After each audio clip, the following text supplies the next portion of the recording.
I don't understand anything when it comes to playing chess out loud. I was friends with this guy that was in prison, and in prison he learned how to play chess with his words, with it just in his head. And he was at this place that we used to play pool at in White Plains, New York. It's called Executive Billiards, like a classic old school pool hall. I think it's done now. I think they just closed it down or something like that. Maybe they're renovating or something. But this guy was playing with this kid who was like a world champion chess player. And this kid would come by and play pool, this really young kid, like 15, 16 years old. And the two of them were sitting there playing chess with each other. Like just saying, knight to queen 2 or, whatever the fuck it means. And the guy would stand there and go, rook to 6, blah, blah, blah. And they would go back and forth like this. And I was like, what are you, like I'm imagining what they're seeing. Like what are they seeing in their head? Are they seeing like these things move around in 3 dimensions? Are they looking at it as a grid? How are they keeping track of where their fucking pieces are? It was humbling, very humbling. No, that's a strategic mind that I do not have. Well, it was interesting to me, too, because as a very young man, I think I was like 23 or 24, I got to see how fucking smart this guy was, yet he still wound up in prison. So I was like, okay, all right, just because someone's a criminal doesn't mean they're stupid, and just because someone's smart doesn't mean they won't go to jail. Absolutely. Those are 2 things I saw talking to that guy. And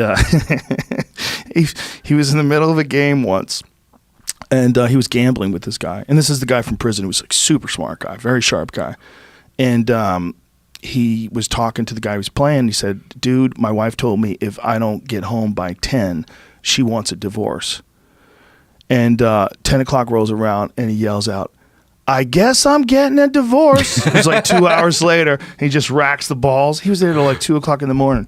But it was hilarious. He said, like, as they started playing, my wife says if I don't come home by 10. Those are weird times, man.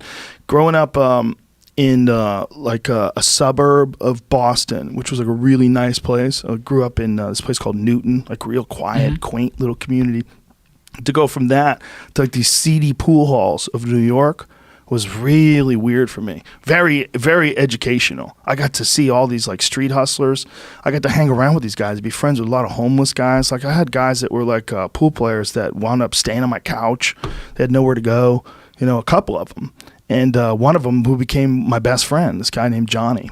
But it was like I'd be in all these weird places gambling. Like these weird, strange places with these guys who were like these semi-professional players. Playing for hundreds, thousands of dollars. And there'd be a big crowd of guys all gathered around. It'd be 1, 2 in the morning. And I'd be thinking, these are older than me, men. Like, they don't have families. Like, what do they do? Like, this is a whole separate culture. And you were in the underworld. Oh, it was in a lot of ways, man. A lot of ways, it was very underworldy. I was obsessed with it, too, man.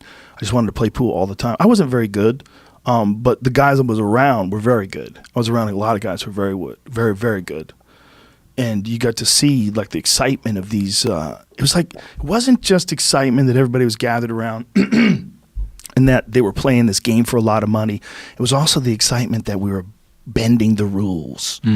We're all just a bunch of men hanging out at this smoky place at 1 o'clock in the morning on a Wednesday. And everyone is in it together. We're all just in some way deranged derelicts. Some weirdos from society that can figure their way to be able to be at this place at 1 o'clock in the morning on a Wednesday. Like, why the fuck are you here, man? Like, don't you have responsibilities? No one there had any responsibilities.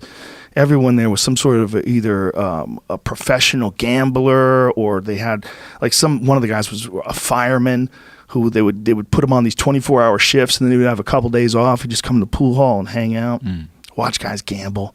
So, I mean, it sounds similar to stand-up. Oh, yeah, man. Land of Misfits.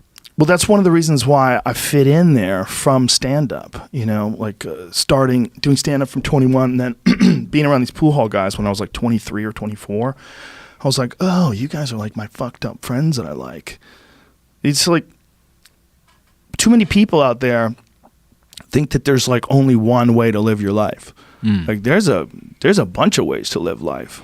There's a lot. Yeah, it's a whole lot of worlds. And everybody wants you to think that their way of living life is the way you should go about it.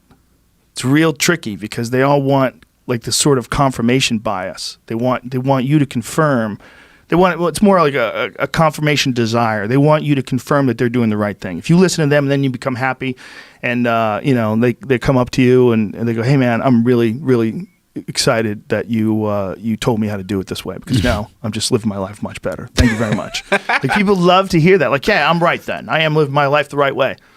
It's not the right way.